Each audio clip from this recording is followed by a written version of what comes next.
प्रार्थना करेंगे। ॐ भूर्भुवः स्वः तत्सवितुर्वरेण्यं भर्गो देवस्य धीमहि धियो यो नः प्रचोदयात्। Now rub your palms, touch your eyes, then open your eyes.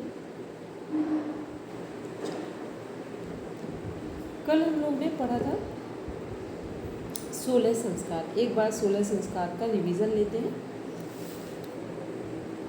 सबसे पहले देखा था हम लोगों ने ये जो 16 संस्कार ये सब किसके अंतर्गत है? जो हमारा अपना वेद और उपनिषद का जो डिवीज़न था, तो वेदों का जो कर्म कांड वाला पार्ट है वहीं पर हमारे 16 संस्कार भी कनेक्ट हो गए। तो यहाँ पर सबसे पहले हमने देखा था या पूर्व मीमांसा उत्तर मीमांसा की बात करें तो ये सब किसके अंतर्गत आ रहा है? पूर्व मीमांसा के अंतर्गत आ रहा है।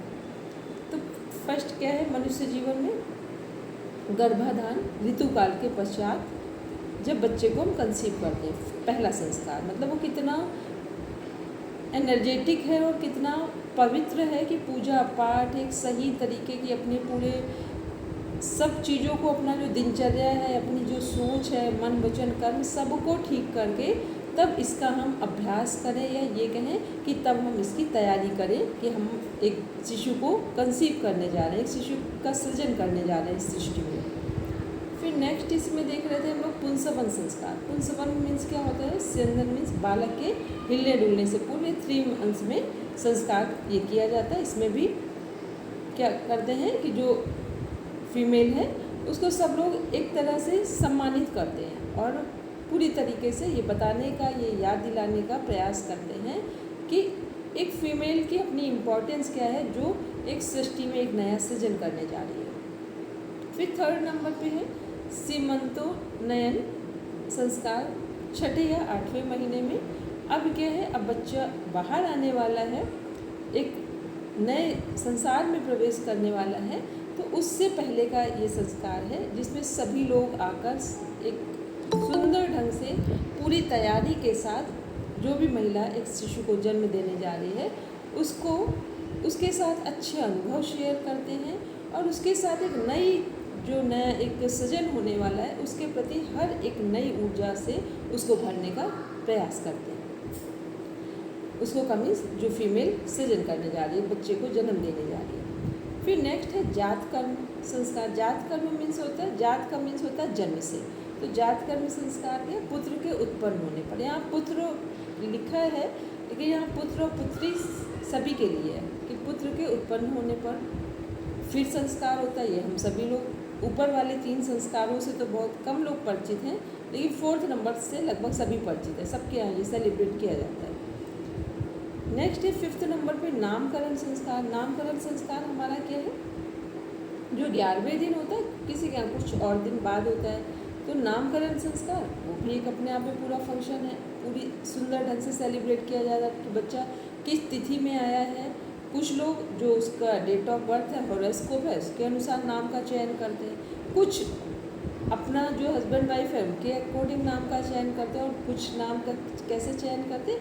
किसी ने कुछ माइंड सेट कर रखा है कि बेटी होगी तो हम ये नाम रखेंगे ताकि उसके जीवन में वो नाम चरितार्थ हो जाए, मीन्स उसके जीवन में दिखाई दे। बेटा होगा तो उसका नाम जो भी सोचा हो कि उसके जीवन में वो नाम और उसका काम जीवन में एक जैसा दिखे, तो ये क्या है? नामकरण संस्कार। फिर निष्क्रमण संस्कार है 4थे महीने में किया जाता है। इसमें नवजात जो हमारा शिशु है, जो संतान है, उसको पंचामृत पिलाया जाता है मंत्रोच्चारण के साथ। फिर 7th नंबर पे है अन्नप्राशन संस्कार, 6ठे महीने में। ये हम सभी लोग जानते हैं ताकि बच्चे को अब दूध के साथ कुछ ऐसी लिक्विड में अन्न वाली डाइट दी जाए जो उसके शरीर को जो मांसपेशी तंत्र है उसको भी स्ट्रॉन्ग करे। फिर 8th नंबर पे देख रहे हैं चूड़ाकर्म संस्कार, कुल रीति के अनुसार ये मुंडन संस्कार है सब। फिर 9th नंबर पे है कर्णभेद संस्कार। कर्णभेद हमने बताया था किस लिए करवाया जाता है। और चूड़ा कर्म संस्कार है, उसका भी अपना महत्व है कि बच्चों की चोटी रखाई जाती है, चोटी वाले स्थान का पूजन किया जाता है ताकि वो यूनिवर्स से कैसे अपनी चेतना को कनेक्ट कर पाए। फिर 9th नंबर पे है कर्णवेद संस्कार। कर्णवेद संस्कार मीन्स कर्णछेदन। ये कैसे करवाया जा रहा है, इसका अर्थ क्या है कि जो बच्चों के पिछले जन्म की जो मेमोरी है, पिछले जन्म के जो संस्कार हैं, जो ठीक प्रभाव नहीं डालते हैं, उनसे उसे क्या करना है, बाहर लाना है। और या ये कहे कि जो संस्कार बहुत स्ट्रांग है तो वो तो बच ही जाएंगे, बाकी इसके संस्कार क्या होंगे, अपने आप धीरे धीरे शांत हो जाएंगे या समाप्त हो जाएंगे।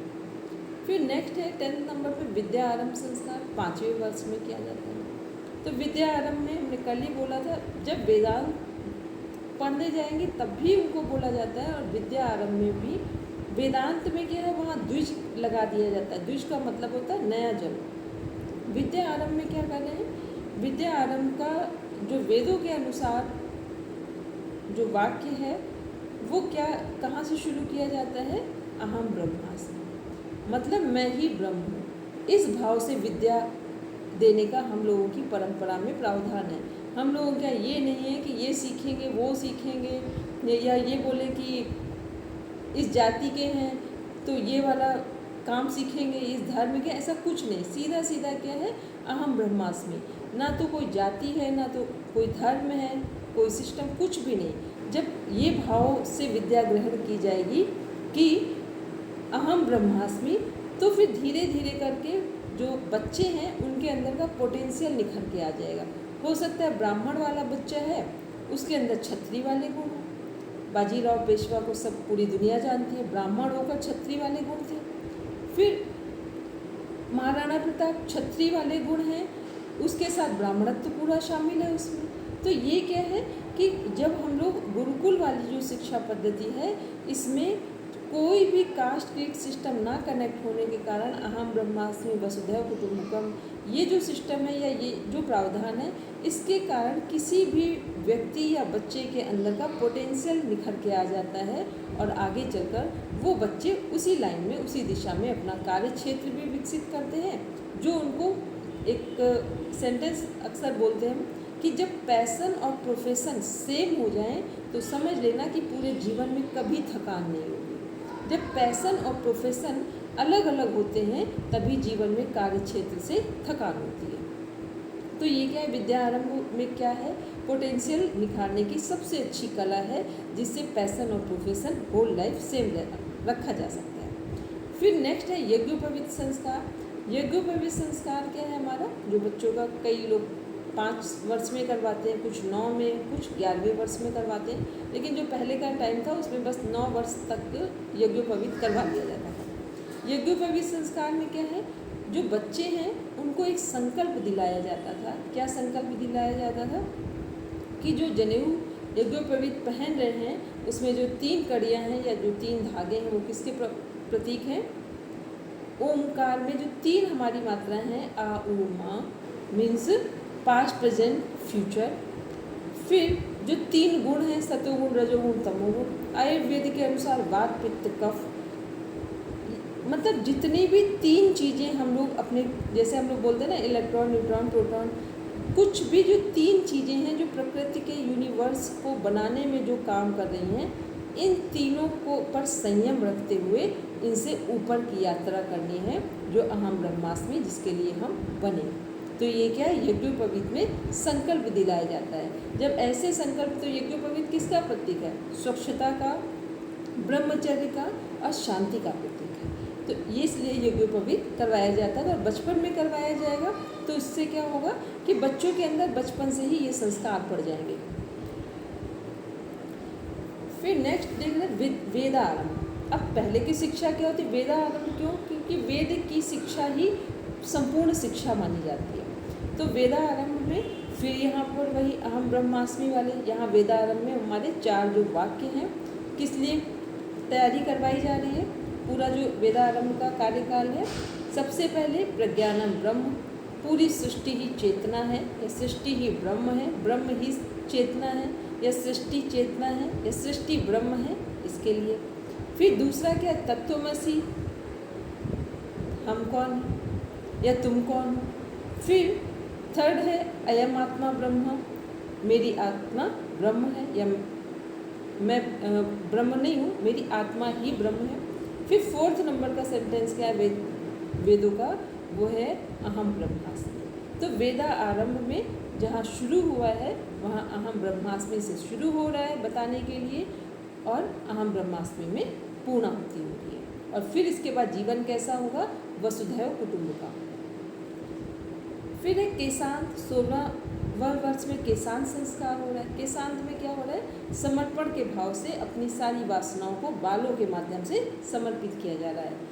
आज भी तिरुपति बालाजी में एक परंपरा चलती है कि जब आपकी कोई मनोकामना पूर्ण हो जाए तो हम अपने बालों को समर्पित करते हैं, ताकि हमारी जो वासनाएं हैं वो भी शांत हों, और प्लस में जो हमारी बालों का मीन्स होता है जो हमारी सबसे सुंदर चीज़ है पूरे शरीर की, उसको हम समर्पित करने जा रहे हैं। एक तरह से अपना अहंकार का भी समर्पण कर रहे हैं, क्योंकि मेरी एक प्रार्थना पूरी हुई है तो उसके लिए हम अपने अहंकार को समर्पित कर रहे हैं।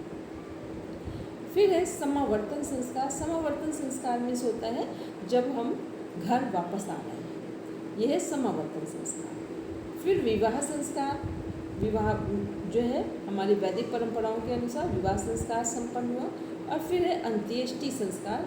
सारे संस्कार देख रहे हैं अपने आप में कितने श्रेष्ठतम ढंग से पूर्ण हो रहे हैं, और यदि ऐसा कोई व्यक्ति, किसी व्यक्ति के जीवन में ये संस्कार एक सिस्टम से पूरे किए जाएं तो आप देखेंगे या हम लोग देखें कि हमारा सनातन धर्म कितना वैज्ञानिक है। लोग बोलते हैं ना वैज्ञानिकता होनी चाहिए, सनातन धर्म जैसी वैज्ञानिकता कहीं है ही नहीं। कहीं नहीं लिखा है कास्ट, क्रीड, सिस्टम, रिलीजन, कुछ भी नहीं है। सीधा ओवरऑल मनुष्य जाति की बात की जा रही है कि 16 संस्कार सबके लिए कितने आवश्यक हैं और क्यों आवश्यक हैं, और इनका रिजल्ट हमारे जीवन में क्या दिखाई देगा। फिर जो अंत्येष्टि संस्कार है, अंत्येष्टि मीन्स हो गया जब किसी का शरीर छूट गया, अपने सभी चीज़ों को, अपने सभी कर्मों को सही ढंग से निभाते हुए करते हुए, तो ये अंत्येष्टि संस्कार क्या है, इसमें 13 दिन तक एक हम लोगों की परंपरा में गरुड़ पुराण है उसको सुनाया जाता है, ताकि जो आत्मा कहीं पर भी है अब वो उसे सही, पहले तो कर्मों के अनुसार भी सही उसको शरीर मिलेगा, लेकिन गरुड़ पुराण इसलिए सुनाया जाता है कि एक व्यवस्था के साथ एक समृद्धि वाले घर में सही ढंग से सही समय पर व्यक्ति अगर पूरी तरह मुक्त नहीं है तो उसे जन्म मिल जाए और वो अपनी अच्छी यात्रा शुरू कर सके। तो ये, और अंत्येष्टि संस्कार में यहाँ कहीं रोने जैसी बात नहीं है। जीवन जीते हुए यदि किसी व्यक्ति ने सही कर्म कर लिया है तो अब उसके आगे, उसके जाने के बाद कहीं पर भी रोने की कोई ज़रूरत नहीं है, क्योंकि हमने सही ढंग से जीवन जिया है, अपने कर्तव्यों अधिकारों का निर्वहन किया है, पूरा किया है उनको, तो कोई रोने की बात ही नहीं। ठीक है, तो ये हमने क्या देखा, ये वो 16 संस्कार हैं जो हमारे पूरे जीवन को एक सिस्टम में ढाल कर, या ये कह दें कि यदि हम इन 16 संस्कारों को अपनाएंगे तो अपने जीवन को सुव्यवस्थित कर सकते हैं।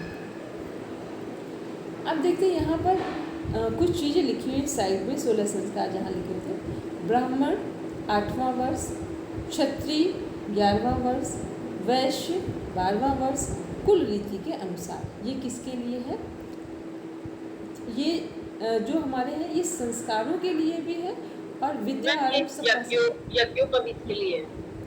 तो ये जो संस्कार है इसमें हमारे, तो जो हमारा एक दो जगह ये संस्कार काम आते हैं। एक जो हमारा कर्णवेद संस्कार है वहाँ पर इसका यूज़ किया जाता है, और एक यज्ञोपवीत संस्कार है, दोनों जगह इसका यूज़ किया जाता है। क्योंकि ये क्या है कि एक अभी भी ये प्रचलन चलता है बहुत सारे घरों में, ये जो है क्रम है समय का ये चलता है। तो ये दो जगह होता है, कर्णवेद में भी चलता है और यज्ञोपवीत में। यज्ञोपवीत का फिक्स है, लेकिन कुछ ऐसे कारण हैं जहाँ कर्णवेद में भी इसका यूज़ किया जाता है। ठीक है, तो ये हमारे पूरे 16 संस्कार हैं। अब हम लोग देखते हैं यहाँ से देखते हैं कि प्राण संयम की परिभाषा। ये प्राण संयम की परिभाषा कहाँ हमारी पूरे 16 संस्कारों में कनेक्ट होगी, किसको ये 16 संस्कार में कहाँ लग रहा है प्राण संयम की परिभाषा कहाँ कनेक्ट हो सकती है? मैम यज्ञोपवीत में ही है। यज्ञोपवीत में ही ये आता है। क्योंकि यज्ञोपवीत संस्कार में एक मंत्र दिया जाता है, गायत्री मंत्र। ठीक है, ये आज भी आप कोई करे या ना करे, यज्ञोपवीत संस्कार में एक मंत्र होता है, गायत्री मंत्र, जो 3 माला करने को दी जाती है। जो हम लोगों ने 3 वो पहन रखे हैं, सत्वगुण, रजोगुण, तमोगुण, वो तीनों के लिए हमारा गायत्री मंत्र होता है। 3 माला करने को बोला जाता है। क्यों बोला जाता है? एक माला स्वयं के लिए, मीन्स अपने आत्मकल्याण के लिए। एक माला की जाती है अपने पूरे परिजन, जो हमारा परिवार है, जिसके हमें दायित्व दिए गए हैं, उनके लिए। तीसरी माला दी जाती है वसुधैव कुटुंबकम की, कि पूरे विश्व का कल्याण। इसलिए ये जो हम जनेऊ यज्ञोपवीत संस्कार होता है, उसमें यदि वहीं से जो नियम है यज्ञोपवीत के, प्लस में 3 माला जो गायत्री मंत्र हो गई, इसको इसी भाव से एक 9 साल का बच्चा, 11 साल का, 12 साल का बच्चा, इस भाव से जब ये पहले से उसके माइंड में फीड है कि पहले आत्मकल्याण, फिर अपने परिजन के साथ, जो हमारा, उनके साथ हम अच्छा रिश्ता कायम कर सकें, उनके के लिए जो हमारे अधिकार और कर्तव्य हैं उन्हें पूरी तरह से निर्वाह कर सकें। तो तीसरी किसके लिए? वसुधैव कुटुंबकम, कि हमें सब कुछ इस समाज से मिला है, इस सृष्टि से मिला है, तो इसको हम अभी का अभी करेंगे। अब हम इसके लिए कल समय नहीं निकालेंगे। तो पहले हम क्या कर रहे हैं? एक भाव विकसित कर रहे हैं। मंत्र क्या करते हैं? हमारे भाव विकसित करते हैं। दूसरा मंत्र क्या करते हैं? जो हम लोगों के वैसे भी बोला, कोई भी अभी तक जो वैदिक या सनातन मंत्र हैं, वो ऐसा एक भी मंत्र नहीं, बस छोटे मंत्र जो हैं या जो हमारे बीज मंत्र हैं, वो पर्टिकुलर एक चक्र को पर काम करते हैं। वो पर्टिकुलर एक चक्र पर काम करते हैं। जैसे बम बम बोलते हैं, बम बम मंत्र क्या है? जो बोलते हैं ना, शिव जी का जो डमरू बजाते हैं, वहाँ पर मंदिर में अक्सर सुना होगा। ये बम बम मंत्र क्या है? इसका एक पूरा प्रावधान है कि यदि शिवरात्रि के दिन आप 1.25 लाख मंत्र का उच्चारण करें, कैसे भी अर्थराइटिस की प्रॉब्लम हो, वायु प्रकोप हो, उससे मुक्त हो जाएंगे। ऐसे खम खम मंत्र किया जाता है, ऐसे लम वम रम, ये जो मंत्र पढ़ते हैं, ये जो हमारे चक्रास हैं उन पर डायरेक्ट इफेक्ट डालते हैं। फिर जब हम लोग आते हैं जो वैदिक मंत्र हैं, ओम नमो भगवते वासुदेवाय, ये कुछ कैसे मंत्र हैं जो हमारे नर्वस सिस्टम को और हमारे जो डाइजेस्टिव सिस्टम है, जहाँ से प्रेम भी हो और समृद्धि भी हो, ऐसे मंत्र हैं। फिर कुछ ऐसे मंत्र हैं जैसे गायत्री मंत्र और महामृत्युंजय मंत्र, 2 ही हमारे महामंत्र में काउंट किए जाते हैं, एक गायत्री मंत्र और एक महामृत्युंजय मंत्र। ये कैसे मंत्र हैं? कहा जाता है जो महामृत्युंजय मंत्र है उसके विषय में कि आप ध्यान भी ना दें मंत्र पर, कोई आपके पास बाहर से ऑब्जेक्ट भी ना हो, कुछ भी ना हो, आप लेट के करें, बैठ के करें, चल के करें, आप इवन ध्यान कहीं और रखिए, आप केवल मंत्र को मुंह से बोल रहे हैं, तब भी उसका प्रभाव पड़ता है। इसका अर्थ समझ में आया? इतना वो हमारे चक्रों से कनेक्टेड है कि हम कुछ ध्यान नहीं दे रहे हैं, केवल बोल रहे हैं, तो बोलने से भी चक्र प्रभावित हो रहे हैं, मतलब उससे भी हमें लाभ मिलेगा। ऐसे ही हमारा जो गायत्री मंत्र है वो भी महामंत्र में ही आता है कि हम ये पूरे जो दोनों मंत्र हैं, ये सीधा सीधा हमारे चक्रों को प्रभावित करते हैं। क्योंकि बड़े मंत्र हैं मोस्टली, तो अगर हम 100% का रेशियो लें, क्योंकि गायत्री परिवार में तो हम लोग रहे ही हैं, वहीं से पढ़ाई है मेरी, तो वहाँ देखा है, वहाँ हमें लगता है एक दिन में करोड़ों मंत्र जपते हैं, अनुष्ठान की प्रक्रिया अलग, सतत प्रक्रिया अलग, सब कुछ चलता है वहाँ पे। और कोई ऐसा रेयर में होगा जो कोई और मंत्र करता हो, यही मंत्र चलता है हमेशा। तो वहाँ पर अगर 100 के रेशियो का ले रहे हैं, तो 90 लोग, 90 जो लोग पीपल हैं, वो कैसे मुख खोल के मंत्र करते, भले वो धीरे धीरे करेंगे लेकिन लिपसिंग हो रही है वहाँ मंत्र करते समय। अब 10% वो लोग हैं जो मंत्र कर रहे हैं, उनकी लिपसिंग नहीं हो रही।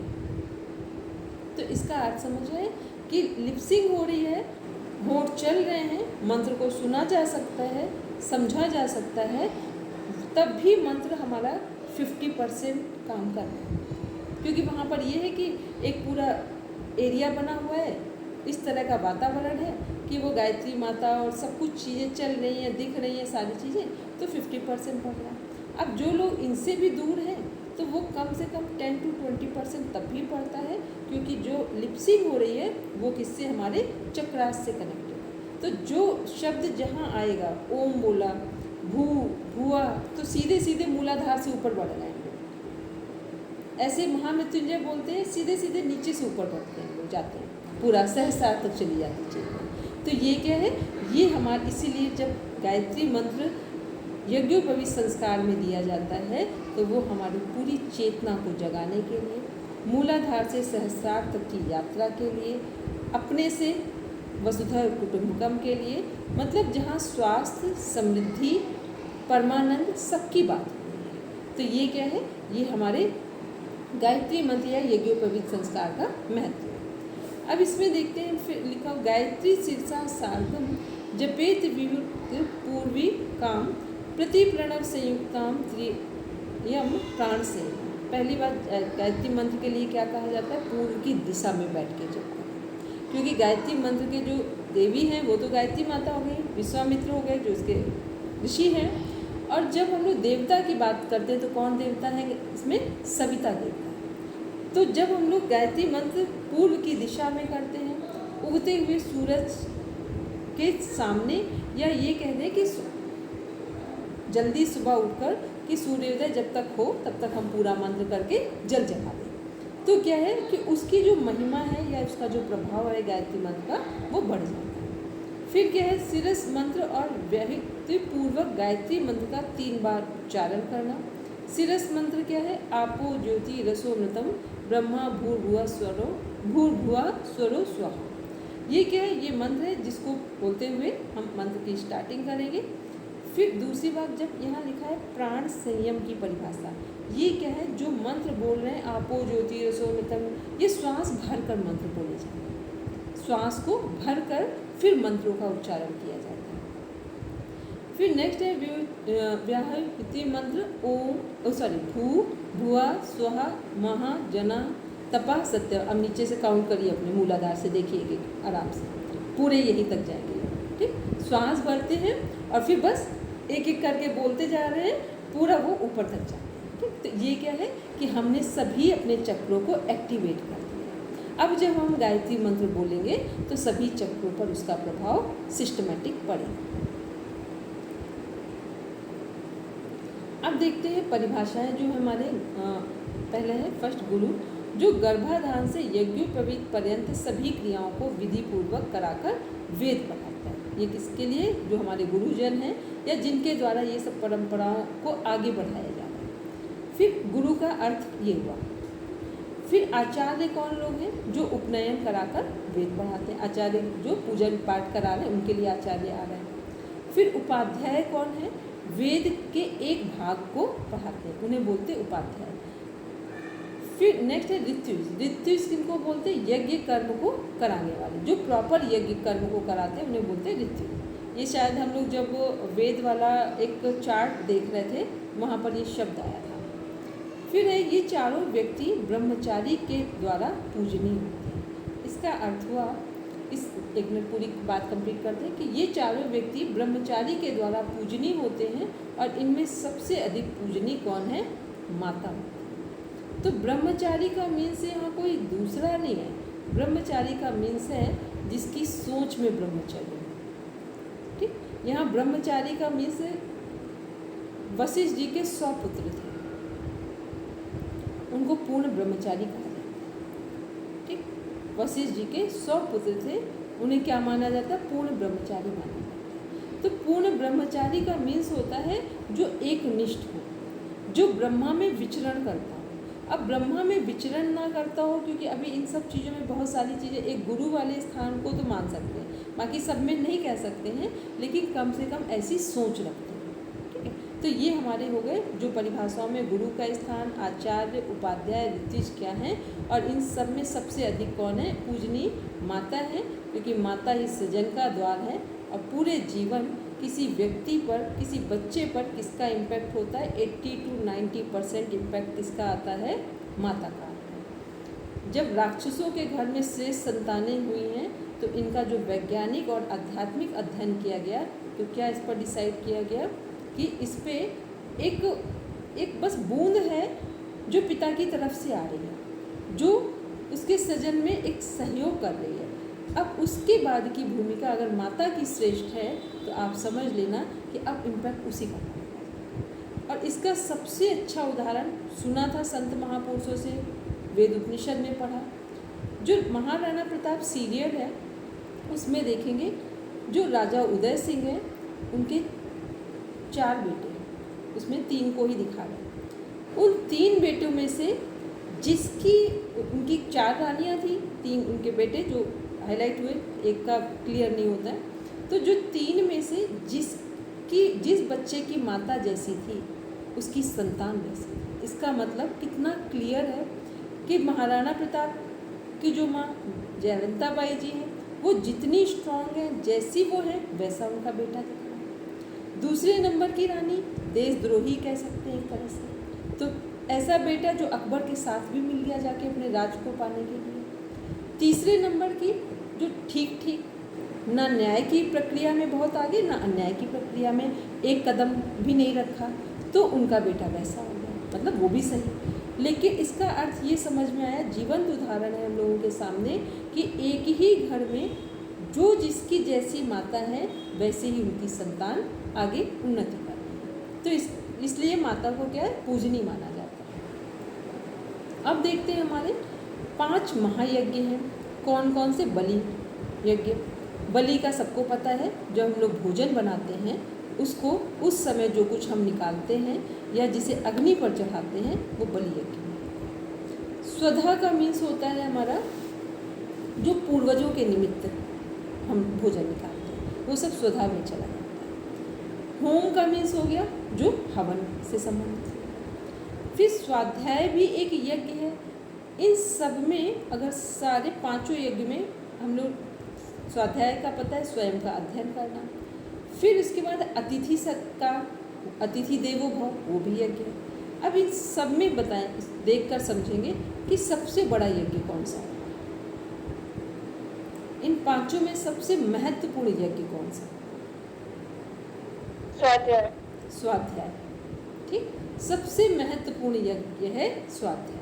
सबकी आवश्यकता है, ये डेली रूटीन में होना भी चाहिए, लेकिन जो हमारा स्वाध्याय ना हो तो फिर हो सकता है हम इन सबको मिस कर जाएं। और या ये कह दें कि ये जो चारों यज्ञ कर भी लें लेकिन स्वयं का अध्ययन, स्वयं पर ध्यान ना दें, स्वयं पर हमारा कोई दृष्टिकोण ना हो अपने लिए, तो फिर सारे यज्ञ हमारे पीछे हो जाएंगे। तो सभी की ज़रूरत है, पर स्वाध्याय इसमें से मस्ट है। अब देखते हैं 4 जो हमारे वर्ण हैं उनके कर्म के अनुसार देखते हैं क्या हमारी प्रोग्रेस होगी। ब्राह्मण, क्षत्रिय, वैश्य, शूद्र। ब्राह्मण क्या है? यज्ञ कराने का कार्य ब्राह्मणों का है। अध्ययन कराने का कार्य ब्राह्मणों का है। दान लेने का और दान देने का, लेने की बात करेंगे तो यथासंभव जो दान मिले वो है, और देने की बात करें तो विद्या दान है ब्राह्मणों का। प्रतिष्ठा, यज्ञ कराना और पढ़ाना, ये सब क्या है? जो हमारे मस्तिष्क से संबंधित जितने कार्य हैं वो सब ब्राह्मणों में जा रहे हैं। अब वो ब्राह्मण जो योग्यता रखते हो ब्राह्मण की, वो ही ब्राह्मण है। यहाँ जाति से ब्राह्मण की बात नहीं हो रही, किसी में भी नहीं हो रही। कहीं हम लोगों के वेद उपनिषद ने जातिवाद पर कोई काम नहीं किया। फिर एक क्षत्रिय, क्षत्रिय का कर्म क्या है? ये भी यज्ञ में, लेकिन क्षत्रिय यज्ञ कर नहीं रहे हैं, ब्राह्मण यज्ञ कर रहे हैं और क्षत्रिय यज्ञ को करवा रहे हैं। ये ध्यान रखेंगे, क्षत्रिय क्या करते हैं? यज्ञ को करवाने का काम करते हैं। फिर अध्ययन में ये भी यही भूमिका लेने का काम कर रहे हैं। फिर दान, ये देने का काम कर रहे हैं। प्रजापालन जो रक्षा का कार्य है वो क्षत्रियों के हिस्से में आता है। फिर नेक्स्ट है वैश्य। वैश्य का कार्य क्या है? फिर यज्ञ करना, इनसे भी यज्ञ का ही वो लिया जाएगा। सारी चीज़ें यज्ञ कराने में सबसे अधिक, जब वो कोई भी श्रेष्ठ कार्य किया जाता है, सबसे अधिक सहयोग कहाँ से जाता है? वैश्य की तरफ से। फिर अध्ययन, ये भी करवाने में और करने में थोड़ा पार्ट है, करवाने में अधिक पार्ट है इनका। फिर दान, कुछ में से ब्याज लेना, ये भी इन्हीं का कार्य है। कृषि का कार्य इन्हीं के हिस्से में आ रहा। वाणिज्य का, व्यापार, पशुपालन, ये सब वैश्य लोगों के कार्य क्षेत्र से कनेक्ट है। फिर शूद्र क्या है? तीनों की सेवा करना। तीनों की सेवा का मतलब हो गया तीनों के को सहयोग देना, शिल्प कर्म करना। वैश्य वर्ण की वृत्ति भी अपना सकता है यदि आवश्यक हो तो, तो अब हमने अपने शरीर में देखेंगे तो शूद्र के बिना कोई खड़ा भी नहीं हो पाएगा, क्योंकि शूद्र क्या है, हमारे पैर हैं जो हमारे पूरे शरीर को खड़ा करने में सहयोग देते हैं। तो सबका जैसे हमारे शरीर में सभी अंगों का सहयोग है, कोई अंग किसी के बिना अधूरा है या अपना कार्य पूरी तरीके से नहीं कर सकता है, तो वैसे ही हमारे चारों वर्ण हैं। अब लोगों ने जातिवाद वो राजनीति का हिस्सा है, अदरवाइज़ ये क्या है, हमारे समाज की एक सुंदर सुव्यवस्था है। अपनी अपनी योग्यता और क्षमता के अनुसार सभी अपना कार्य क्षेत्र चुनकर समाज को सहयोग दे सकते हैं। फिर है अंतःकरण की शुद्धि ज्ञान की उत्पत्ति का कारण। हृदय में स्थित आत्मा को ध्यान के द्वारा जाने। ये क्या, ये सभी के लिए है। यदि सभी लोग अपना अपना कार्य क्षेत्र में पूरा सहयोग देंगे तो ये स्थिति सबके हृदय में अपने आप उत्पन्न होगी। कौन सी? अंतःकरण की शुद्धि ज्ञान की उत्पत्ति का कारण। जब हम अपना कर्म ठीक करते हैं तभी हमारे अंदर अंतःकरण की शुद्धि होगी और ज्ञान की उत्पत्ति का कारण भी उत्पन्न होगा। जब ज्ञान की उत्पत्ति होगी, अंतःकरण की शुद्धि होगी, तो हृदय में स्थित जो आत्मा को हम लोग क्या करेंगे, ध्यान योग के द्वारा या एकाग्रता के द्वारा उसकी गहराई में उतरेंगे या उसे जानने का प्रयास करेंगे। अब हम लोग देखते हैं एक नेक्स्ट चैप्टर देख रहे हैं यहाँ पर, नारद भक्ति सूत्र। ये ग्रंथ भक्ति योग का सार है। कभी भी भक्ति की बात की जाएगी तो भक्ति में नारद जी प्रथम भूमिका में आते हैं। क्यों आते हैं? क्योंकि नारद जी हर युग में रहे हैं और नारद जी को ने केवल और केवल भक्ति का ही सार समझाया है। और नारद जी को ऐसा माना जाता है कि जो हमारा, वो चाहे राक्षस के पास जाएं, चाहे वो भगवान के पास जाएं, चाहे वो मित्र के पास जाएं या शत्रुओं के पास जाएं, सबको उन्होंने, जिसे बोलते हैं ना टेलीपैथी, लाइव टेलीकास्ट का सबसे अच्छा उदाहरण नारद जी है। जहाँ जिसके पास ज़रूरत है वहीं प्रकट हो गए, वहीं उसको मैसेज दे दिया और अलर्ट भी कर दिया। अब जिसने उनकी बात को समझा उसने अपने जीवन में कुछ गेन किया, जिसने नहीं समझा तो फिर वहाँ उसको नुकसान उठाना पड़ा। तो देख रहे हैं हम लोग ये ग्रंथ कौन सा है, नारद भक्ति सूत्र। ये ग्रंथ भक्ति योग का सार है। शुद्ध भक्ति की परिभाषा, स्वरूप, लक्षण और साधना पद्धति को अत्यंत सरल व संक्षिप्त सूत्रों में प्रस्तुत करता है। सूत्रों की संख्या है कुल 84। ये आपका क्वेश्चन है, कितनी संख्या है? 84। रचयिता है देवर्षि नारद, इन्हें दासी पुत्र माना जाता है। इसकी भी एक बहुत सुंदर सी कथा है कि दासी के पुत्र हैं, क्योंकि उन्होंने इतनी सेवा की थी कि जहाँ एक बार संत महापुरुष एक जगह पर इकट्ठा हुए, वहाँ पर इन्होंने जो इनकी माता हैं वो दासी का काम वहाँ कर दी थी। माता ने और जो इनके बेटे देवर्षि नारद जी हैं, इन लोगों ने इतनी सेवा की थी कि जिसके कारण जब वो यज्ञ संपन्न हो गया तो सभी संत महापुरुषों ने देवर्षि नारद जी को, उस समय जो बच्चे थे, उनको ये आशीर्वाद दिया कि ये हर युग में ये पूजनीय रहेंगे और हर युग में इनकी एक भगवान के साथ एक महत्वपूर्ण भूमिका होगी। ये उनको आशीर्वाद में मिला था, इसीलिए नारद जी को दासी पुत्र कहा जाता है। फर्स्ट नंबर का है सूत्र है हमारा, अथातो भक्ति व्याख्यास्यामः। अब हम भक्ति का वर्णन करते हैं। जैसे हम लोग पढ़ते हैं ना, अथ योगानुशासन, किसमें पढ़ा था? योग दर्शन में, कि अब हम योग के अनुशासन के लिए तैयार हैं। मीन्स अब हम योग के अधिकारी होने की भूमिका में हैं। तो जब हम अधिकारी होंगे किसी के लिए, अनुशासन में रहेंगे, तभी योग हमारे जीवन में उतरेगा। ऐसे भक्ति के लिए क्या कहा जा रहा है? पहला जो सूत्र है नारद भक्ति सूत्र में, अब हम भक्ति का वर्णन करते हैं। सेकेंड सूत्र है सात्वस्मिन् पर प्रेम रूपा। मीन्स वह भक्ति ईश्वर के प्रति परम प्रेम का स्वरूप होती है। भक्ति किसका नाम है? ईश्वर के प्रति प्रेम का स्वरूप है। भक्ति, प्रार्थना, प्रेम, ध्यान, ये सब क्या है? पर्यायवाची है। कौन कौन से? भक्ति, परमात्मा, प्रेम, ध्यान, ये सब पर्यायवाची है एक दूसरे के। थर्ड है अमृत स्वरूपाचा, और वह अमृत स्वरूप अमरता देने वाली होती है। भक्ति कैसी है? अमरता देने वाली है।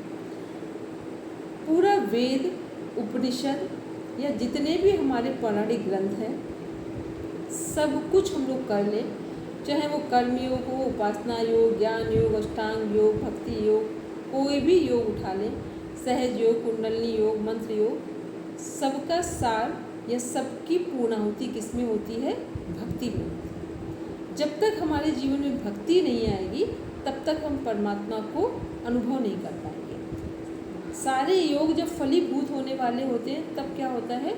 परमात्मा हमारी जब दो शब्द हैं सारे योग की पूर्णाहुति से पहले के, एक प्रार्थना और एक ध्यान।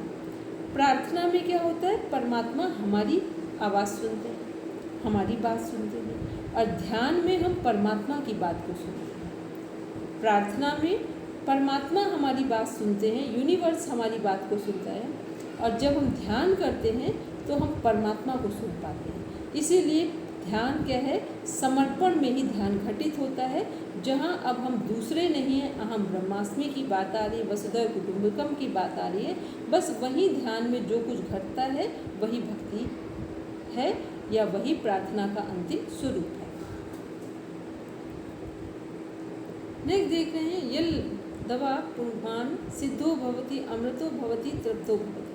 मीन्स जिस भक्ति को प्राप्त करके मनुष्य सिद्ध, अमर और पूर्णतया संतुष्ट हो जाता है, उस भक्ति की बात की जा रही है।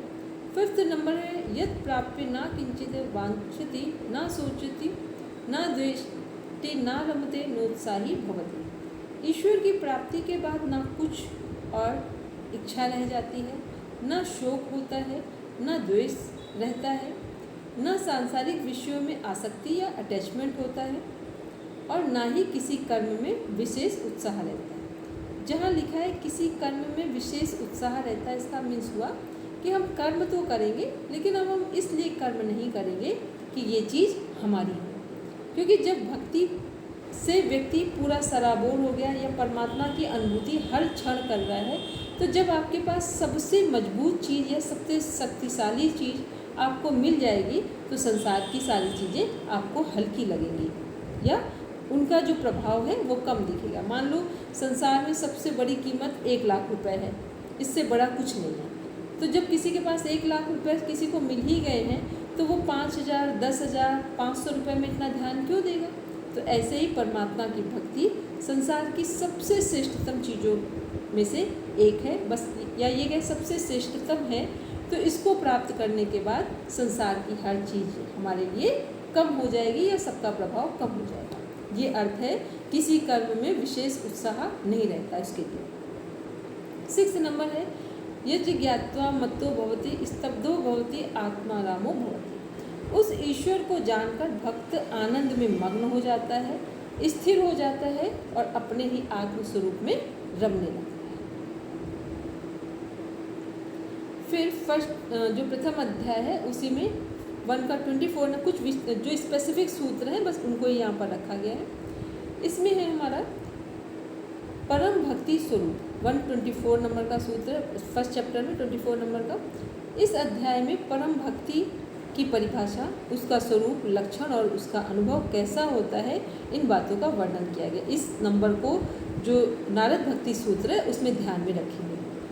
फिर है 2nd चैप्टर है, 2य अध्याय, परम भक्ति का महत्व। पहले में परम भक्ति का स्वरूप है, 2nd चैप्टर में परम भक्ति का महत्व है 25 से 33 तक। इस अध्याय में बताया गया है कि भक्ति योग ज्ञान योग और भक्ति योग ज्ञान योग और कर्म योग से भी श्रेष्ठ है, क्योंकि सारे योग की पूर्णाहुति कहाँ होती है? भक्ति योग। भक्ति योग से प्राप्त आनंद, शांति और ईश्वर साक्षात्कार को सर्वोच्च बताया गया है। 3य अध्याय भक्ति के साधन। भक्ति के साधन में क्या बता रहे हैं? जो 3rd चैप्टर है, सूत्र 34 से 50 तक के सूत्र में भक्ति के साधन क्या क्या हो सकते हैं। यहाँ भक्ति प्राप्त करने के मुख्य उपाय बताए गए, जैसे सत्संग, गुरु भक्ति, साधु सेवा, भगवान नाम स्मरण, शास्त्र अध्ययन आदि। 4th है 4th अध्याय में क्या है? प्रेम का निरूपण, सूत्र 51 से 66 तक है। इस भाग में प्रेम को भक्ति का सार बताया गया है कि जिसके जीवन में ईश्वर से परम प्रेम होगा उसके जीवन में भक्ति सहज में घट जाएगी, क्योंकि प्रेम और भक्ति एक दूसरे के पर्यायवाची है। कैसा प्रेम परमात्मा के प्रति होना चाहिए और कैसा प्रेम बाधक होता है, इसका विवरण होता है। बाधक का मतलब कई बार हम प्रेम तो कर रहे हैं पर कोई ऐसी कामना है जो यदि पूरी ना हो तो प्रेम हमारा पूरा नहीं होगा, इसलिए वो प्रेम क्या है, बाधक तत्व है।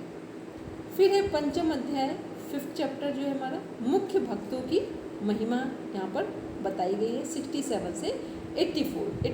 मतलब पहला फर्स्ट जो चैप्टर था वहाँ परम भक्ति का स्वरूप बताया गया है, और लास्ट जो 67 से 84 तक के सूत्र हैं वहाँ पर हमें क्या बताया गया है कि जो भक्तों की महिमा का गुणगान किया गया है। क्योंकि जब भक्तों की महिमा को हम लोग सुनते हैं तो हमें अपने जीवन के कष्ट कठिनाई कम लगते हैं और परमात्मा के प्रति हम विशेष समर्पण के साथ अपने आप को समर्पित करते हैं, और धीरे धीरे फिर समस्याएं कम लगती हैं और समाधान अधिक मिलने लगते हैं। तो इसमें मुख्य भक्तों जैसे प्रहलाद, ध्रुव, अम्बरीश आदि की भक्ति की विशेषताएं हैं।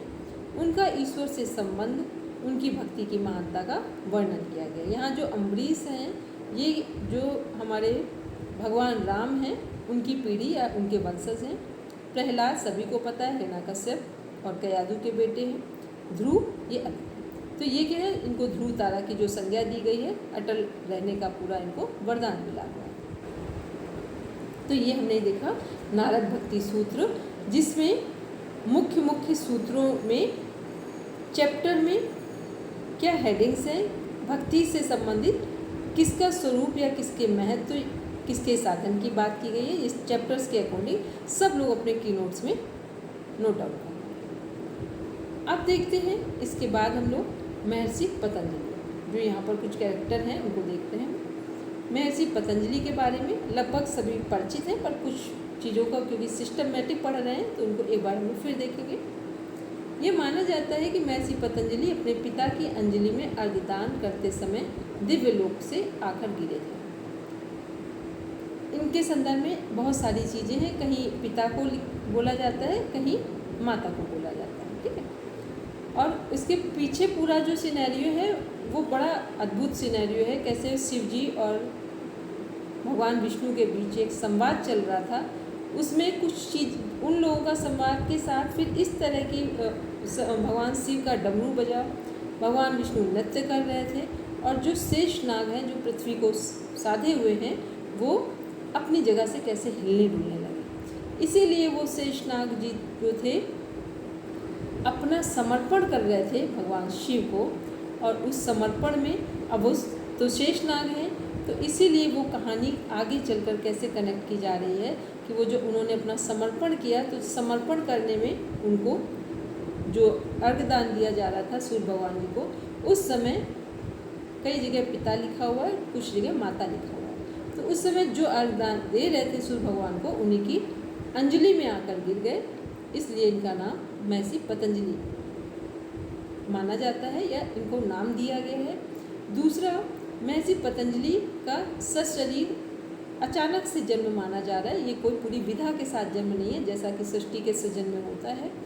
दूसरा, इनका जो नीचे वाला शरीर है, कभी आप इनका पिक्चर देखेंगे, नीचे क्या है, सर्प की आकृति बनी हुई है घूमा हुआ, और ऊपर जाकर मनुष्य का हाफ जो बॉडी है वो मनुष्य की दिखाई दे रही है। फिर है अंजलि में गिरने के कारण उनका नाम पतंजलि रखा गया। पत मीन्स गिरना और अंजलि मीन्स हथेली, तो अंजलि में गिरे हैं तो इसलिए इनका नाम पतंजलि है। महर्षि पतंजलि को शेषनाग का अवतार भी माना जाता है। महर्षि पतंजलि को गौड़िका पुत्र के रूप में भी माना जाता है। इतिहास में 3 पतंजलियों का उल्लेख मिलता है, योग दर्शनाकार पतंजलि, महाभाष्यकार व्याकरणाचार्य पतंजलि, आयुर्वेदाचार्य पतंजलि। उन्होंने योग, संस्कृत व्याकरण और आयुर्वेद तीनों क्षेत्रों में महत्वपूर्ण योगदान दिया है। तो महर्षि पतंजलि के जो 3 रोल दिखाई दे रहे हैं अलग अलग कंट्रीब्यूशन में, अलग अलग क्षेत्र में, ये एक ही पतंजलि को, महर्षि पतंजलि को ही माना जाता है कि महर्षि पतंजलि ही तीनों के प्रणेता हैं या तीनों के रचयिता हैं। उन्हें शेषनाग का अवतार माना गया है, अभी हमने कहानी को थोड़ा सा डिफाइन किया था। ऐसी मान्यता है कि उनके शरीर का निचला भाग सर्प के समान था। महर्षि पतंजलि की प्रमुख रचनाएं और उनका उद्देश्य। उन्होंने योग सूत्र की रचना चित्त शुद्धि, मन की शुद्धता के लिए की। पाणिनि के रूप में उन्होंने अष्टाध्यायी और पर व्याकरण, महाभाष्य और की रचना वाणी शुद्धि के लिए की। चरक रूप में उन्होंने चरक संहिता का विस्तार किया, जो मल शुद्धि, शारीरिक शुद्धता के लिए है। अब देखेंगे पूरे सही से बात को समझेंगे। जो योग सूत्र है वो किसकी शुद्धता है? चित्त या मन की शुद्धता है। फिर पाणिनि के व्याकरण में उन्होंने क्या किया है कि कैसे वाणी की शुद्धता हो, और फिर आयुर्वेद चरक संहिता में शरीर की शुद्धता हो। हमारा पूरा जीवन इन्हीं 3 शुद्धताओं पर या शुद्धि पर ही चल रहा है। शरीर शुद्धि, मन शुद्धि और कर्म शुद्धि या वाणी शुद्धि बोलते हैं ना, मन वचन कर्म। तो शरीर कर्म में आ गया, मन हो गया, वाणी वचन में हो गई। तो ये तीनों को कैसे सुव्यवस्थित किया जाए, सहज किया जाए या वसुधैव कुटुंबकम के लिए तैयार किया जाए, इस पर ही इन तीनों ग्रंथों की रचना की। और जो हमारा योग दर्शन है वो एकमात्र ऐसा आज तक का ग्रंथ है कि जिसमें हमारे सभी वेद भी समाहित हैं, उपनिषद भी हैं, श्रीमद् भगवद गीता भी है, और जितने भी हमारे पौराणिक ग्रंथ हैं, अगर सभी का सार एक जगह एक सिस्टमेटिक ढंग से साइंटिफिकली हमें देखना हो तो योग सूत्र है, ये फर्स्ट नंबर पे आती है और सबसे छोटी बुक है। सूत्र कितने हैं? 195। और पूरा सूत्र के माध्यम से एक व्यक्ति अपने जीवन को, एक साधारण से साधारण व्यक्ति भी कैसे नर से नारायण की यात्रा को पूरा कर सकता है। और वैज्ञानिक ढंग से, ऐसा भी नहीं है कि हम लोग कोई दर्शन की भाषा में बात करें तो समझना कठिन है। बिल्कुल एक के बाद एक लिखा है। अथ योगा अनुशासन। पहले हम योग अपने जीवन में अनुशासन लाएं, तभी हम योग के अधिकारी बनेंगे। फिर है योगा चित्त वृत्ति निरोधा। यदि हम योग के अधिकारी बनने के लिए तैयार हैं तो क्या होगा? चित्त की वृत्तियों का निरोध होगा। चित्त की वृत्तियों का निरोध हो गया तो तदा दृष्टु स्वरूप अवस्था में, फिर हम अपने स्वरूप में स्थित हो जाएंगे। बस अब 3 सूत्र के बाद से अब ये सब होगा कैसे, इस पर हमारे आगे के सूत्र 195 तक हमारे कंप्लीट हो गए। तो ये क्या है? ये हमने महर्षि पतंजलि का अवतरण और उनका जो कंट्रीब्यूशन है योग के फील्ड में कैसे है, उस पर बात की। विशेष तथ्य क्या है? योग सूत्र पर स्वयं महर्षि वेद व्यास जी ने भाष्य लिखा है, जो पतंजलि के योग दर्शन की प्रामाणिकता को सिद्ध करता है। जब वेदों के रचयिता महर्षि वेद व्यास जी हैं, वो ही महर्षि पतंजलि का जो योग दर्शन है, उस पर योग सूत्र है, उस पर भाष्य लिख रहे हैं, तो ये प्रामाणिकता की पहली निशानी है। नेक्स्ट हम लोग देख रहे हैं गोरक्षनाथ जी का जीवन दर्शन। नाथ संप्रदाय के 3 प्रमुख नाथ संत हैं। आदिनाथ। नाथ संप्रदाय के आदि प्रवर्तक माने जाते हैं। आदिनाथ में भगवान शिव, इन्हें भगवान शिव का स्वरूप माना गया है। सेकेंड है मत्स्येंद्र नाथ जी, आदिनाथ के शिष्य एवं गोरखनाथ जी के गुरु, तंत्र एवं हठ योग पर गहरा प्रभाव। थर्ड है गोरक्षनाथ जी,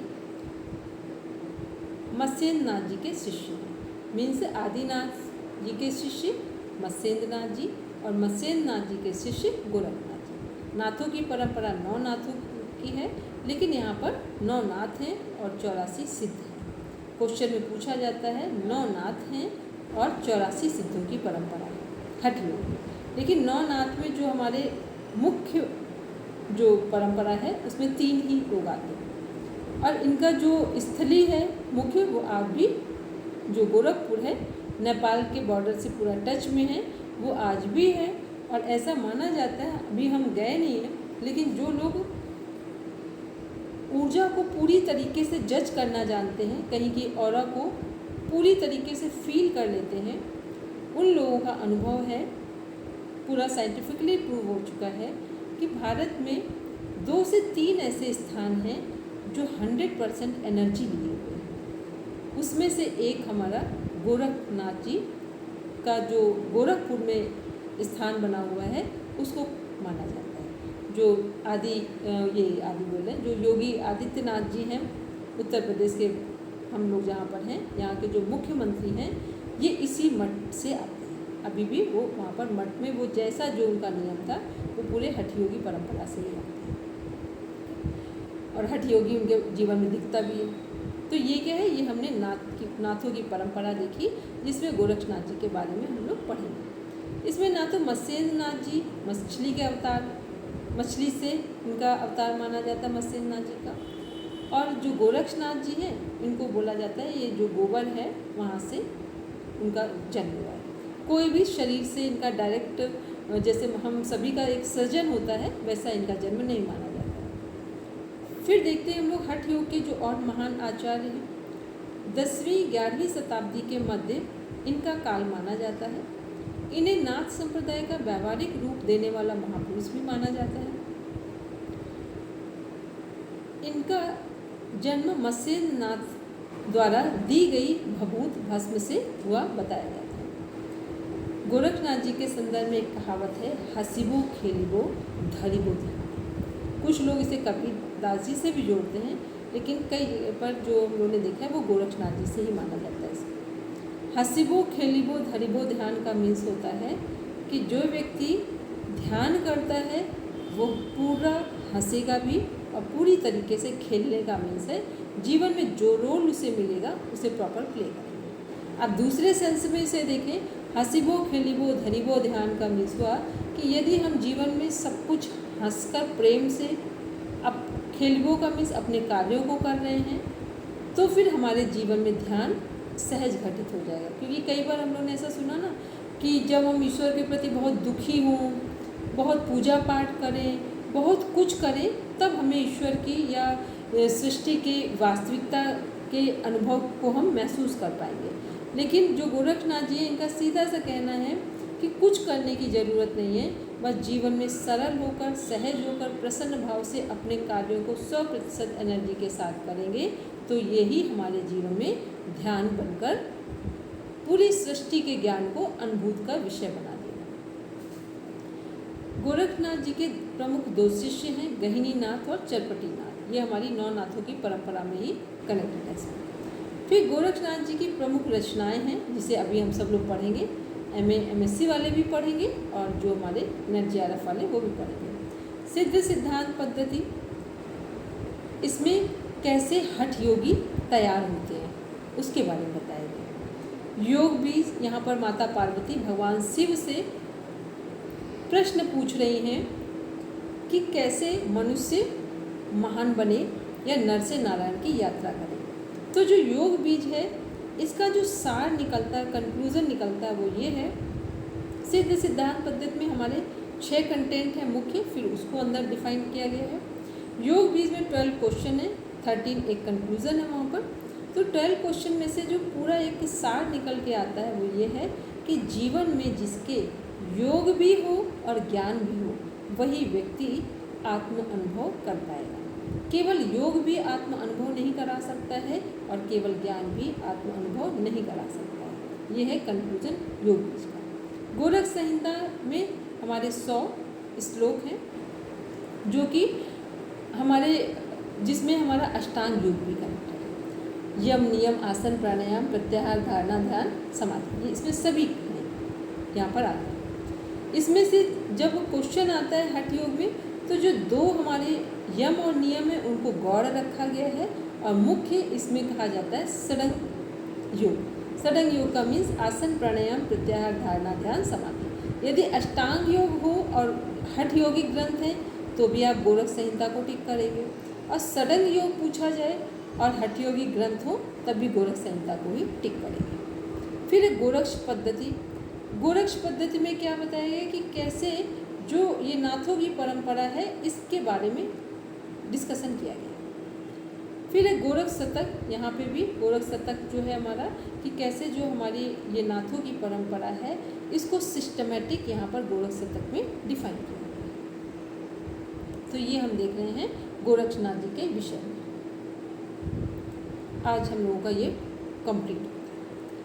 अब आप सब लोगों का अभी कोई क्वेश्चन हो तो प्लीज़ पूछ लीजिए, अदरवाइज़ फिर हम 2 मिनट बात करेंगे। किसी का कोई भी क्वेश्चन हो तो पूछना चाहें तो पूछ लीजिए। सबको कुछ समझ में आया कि नहीं आया? बोलेंगे कृष्ण जी। मैम वो गोणी का शब्द आया था ना, गोणी का पुत्र है, तो गोणी का शब्द का अर्थ नहीं। गोणिका शब्द का एक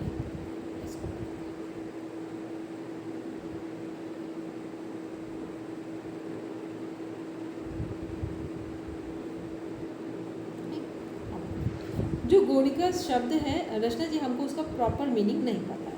बस इतना पता है कि जो अंजलि की बात होती है तो वो गोणिका जी को ही माना जाता है। ठीक है, उसका हमको मैम प्रॉपर गणी का शब्द तो प्रोस्टिट्यूट के लिए वो तो आता उसका है, लेकिन गोणिका ये का शब्द पहली बार देखा मैंने भी। और जब हम उसे ऊपर पढ़ रहे थे ना, तो जो गोणिका उनकी माता का नाम बताए वो गोणिका है, ये हमको कन्फर्म है। हाँ, जो वो उसमें बोलते हैं ना, जो पूरा संवाद है, क्योंकि इसको हमने बड़ा डीप स्टडी की है इसकी, तो उसमें जो संवाद है वो संवाद ये है कि जब एक बार भगवान विष्णु और भगवान शिव एक साथ मिले और उन्होंने बस एक प्रसंग रखा, ऐसे बातचीत हुई, तो भगवान विष्णु ने कहा कि आप डमरू बजाएं। ठीक है, तो शिव जी ने जो डमरू बजाया है, उस आपको पता है ना जो डमरू की ध्वनि कैसी है, जो कभी भी आप ध्यान से सुनेंगे सारी सृष्टि को एक करने वाली ध्वनि है। अगर आप ध्यान से सुने कभी इस ध्वनि को, तो जो डमरू बजाए तो भगवान विष्णु उस पर बहुत नाच रहे थे, डांस कर रहे थे, और उसके कारण जो ध्वनि थी वो क्या हुआ कि उसमें जो शेषनाग जो पृथ्वी को पूरा अपने ऊपर रखे हुए हैं, वो पूरी तरीके से हिलना शुरू हो गई, पूरी पृथ्वी। और शेषनाग जी एक मतलब होता है ना, एक इतना एक पूरे यूनिवर्स में ऐसा वातावरण बना कि एक जो जिसके लिए हम लोग आत्म अनुभूति बोलते हैं या परमात्मा की अनुभूति बोलते हैं, वो शेषनाग जी भी अनुभव कर रहे थे। तो वो बाहर आए अपने समर्पण के लिए कि अब हम इसको समर्पण कैसे दें, क्या समर्पित करें भगवान शिव को। तो जो समर्पण की प्रक्रिया है उसी में उनका हाथों में अंजलि में गिरना है, और उसी समर्पण में उन्होंने 3 चीज़ें भगवान शिव को समर्पित की, मन वचन कर्म तीनों के लिए। जो हमारा कर्म वाला पार्ट जो आयुर्वेद में जुड़ा हमारा, फिर वचन में व्याकरण जुड़ी, और जो मन में है वो योग दर्शन जुड़ी, वो उनका समर्पण है। ये क्या है, ये इनका जो प्रॉपर एक कॉन्सेप्ट है महर्षि पतंजलि का, वो ये। तो उसमें ये सुनते हैं कि गोणिका जी जो है उसमें करें, तो इसलिए इसका हमको प्रॉपर अर्थ नहीं पता है, ये क्लियर है। चलो, अब सभी का एक होमवर्क है, वो ये है कि सब आराम से जितना हमने पढ़ा है कि